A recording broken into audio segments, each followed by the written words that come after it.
हम जब भी किसी फैमिली फंक्शन के या मैरिज के फ़ोटोज़ देखते हैं तब हमें ये रियलाइज़ होता है कि फंक्शन में सबसे ज़्यादा काम करने वाला आदमी ही इन फ़ोटोज़ में नहीं है। फ़ोटो में जो लोग दिखते हैं उनसे ज़्यादा मेहनत करने वाला आदमी गिन के एक दो फ़ोटो में हमें दिखता है। ये कहानी हर फैमिली में होती है। घर के प्रोग्रेस के लिए सबसे ज़्यादा मेहनत करने वाला इंसान ही लोगों के सामने नहीं आता। बहुत से लोग तो उनको जानते भी नहीं हैं। यही बात हमें दिखती है रामायण में।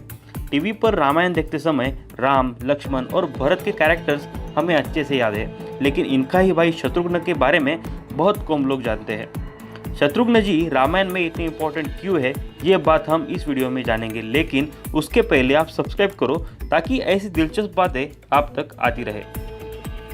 जरा इमेजिन करो कि श्री राम और लक्ष्मण दोनों भाई 14 सालों के लिए वनवास में हैं और भरत भी नंदीग्राम में अपनी पत्नी के बिना रह रहे हैं। 14 सालों में पूरे अयोध्या साम्राज्य को स्वस्थ रखने की जिम्मेदारी शत्रुघ्न जी अपने कंधों पर लेते हैं। शत्रुघ्न जी को ऐसा साम्राज्य संभालना था जिसका कोई राजा नहीं है। शायद आपने कभी पॉलिटिकल साइंस पढ़ी होगी तो आपको पता होगा कि अगर किसी भी एम्पायर को राजा नहीं होता तो वो साम्राज्य इमरजेंसी स्टेट में कंसीडर होता है। इसीलिए अगर किसी राजा की डेथ हो जाती है तो उसके अग्नि संस्कार से पहले ही नए राजा का नाम अनाउंस कर दिया जाता है। अकॉर्डिंग टू पॉलिटिकल साइंस ऐसा एक भी दिन नहीं होना चाहिए जिस दिन साम्राज्य को राजा ना हो।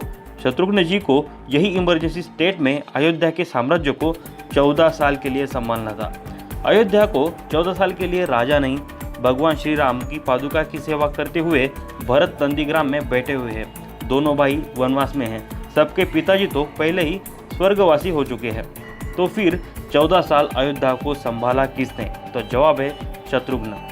अयोध्या को शत्रुओं से सेफ रखना, प्रजा में सेफ्टी और पीस मेंटेन करना, इंटरनल पॉलिटिक्स को काबू में रखना, ये सब अकेले शत्रुघ्न जी को करना पड़ा। ये काम हम सोच सकते हैं उतना आसान नहीं है। जिस साम्राज्य को राजा नहीं है उस साम्राज्य की सेना डिस्टर्ब हो जाती है। बहुत से केसेस में ये सेना दूसरे राजा के साथ मिल जाती है। कुछ सरदार भी विद्रोह करने लगते हैं। मंत्रिमंडल में हारमोनी नहीं रहती। ये सब डिफिकल्टीज के साथ शत्रुघ्न जी ने अयोध्या को संभाला और पीस भी मेंटेन किया। क्या होता अगर श्री राम वनवास खत्म करके वापस आते और उन्हें उनका साम्राज्य अयोध्या आंखों से दिखता ही नहीं? राजा के बिना ये सब करना कितना मुश्किल है ये समझना हो तो शिव चरित्र पढ़िए। छत्रपति शिवाजी महाराज के गुजर जाने के बाद स्वराज्य में कितनी हलचल मच गई थी ये आप शिव चरित्र से जान सकते हैं। शत्रुघ्न जी को सिर्फ साम्राज्य संभालना ये एक ही काम नहीं था। उनके ऊपर सबसे इम्पोर्टेंट जिम्मेदारी थी फैमिली की हिम्मत बनाए रखना। हर किसी इंसान की साइकोलॉजी अलग अलग होती है। कौशल्या माता दिन रात श्री राम, लक्ष्मण और माता सीता की याद में आंसू बहा रही थी। कई माता को अपने बुरे कर्मों पर पछतावा हो रहा था। वो भी अनस्टेबल हो चुकी थी। लक्ष्मण जी की पत्नी उर्मिला अपनी पति की याद में दिन काट रही थी और भरत जी की पत्नी मांडवी को अलग ही सजा थी, क्योंकि उनके पति अयोध्या के पास नंदीग्राम में होते हुए भी उनको वो मिल नहीं सकती थी। ये सिचुएशन शायद आपको समझ आ गई होगी।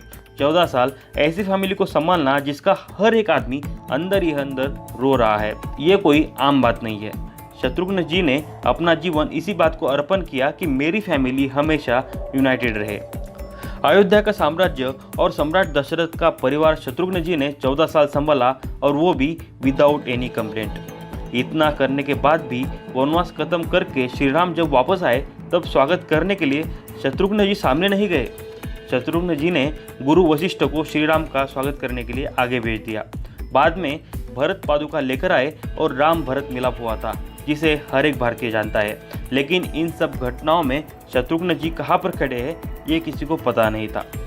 जैसा मैंने वीडियो के स्टार्टिंग में बोला, शत्रुघ्न जी बस काम करने में बिजी थे। शायद उस जमाने में फोटोग्राफी होती तो फिर भी शत्रुघ्न जी हमें फोटोज में नहीं दिख पाते। 22 जनवरी को जब भगवान श्री राम के मंदिर का ओपनिंग होगा तब सारे भक्तों का ध्यान श्री राम की मूर्ति पर होगा, मंदिर की दीवारों पर होगा। सब लोग कलाकुसरी को अप्रिशिएट भी करेंगे। लेकिन ये श्री राम मंदिर जिस बेस पर खड़ा है उस बेस के पत्थरों पर शायद ही किसी का ध्यान जाएगा। भगवान श्री राम बेशक एक आदर्श पुरुष है, लेकिन उनकी कीर्ति गूंजने का बड़ा बेस है शत्रुघ्न जी। ये वही बेस है जिस पर किसी का ध्यान नहीं जाता, लेकिन मंदिर खड़ा तो इसी बेसमेंट पर है। इसीलिए जब भी आप अयोध्या में श्री राम को वंदन करने के लिए मंदिर में जाएंगे तब याद से उस मंदिर की बेस को प्रणाम करना शत्रुघ्न जी को अभिवादन करने का वही एक उत्तम जरिया है। क्योंकि वनवास में वन के नियम पालन करना एक बार आसान होगा, लेकिन राज्य की गद्दी को संभालते समय अपने भाई के पास कोई भी सेना ना होते हुए भी और एम्पायर को टेक ओवर करना इतना आसान होते हुए भी ना करना, इसे में शत्रुघ्न जी की विचारों की प्रगल्भता दिखाई देती है। क्या हमें आज कोई ऐसा पॉलिटिशियन दिखता है जो सब कुछ देश के प्रति अर्पण करेगा और फिर भी पावर की लालसा नहीं करेगा?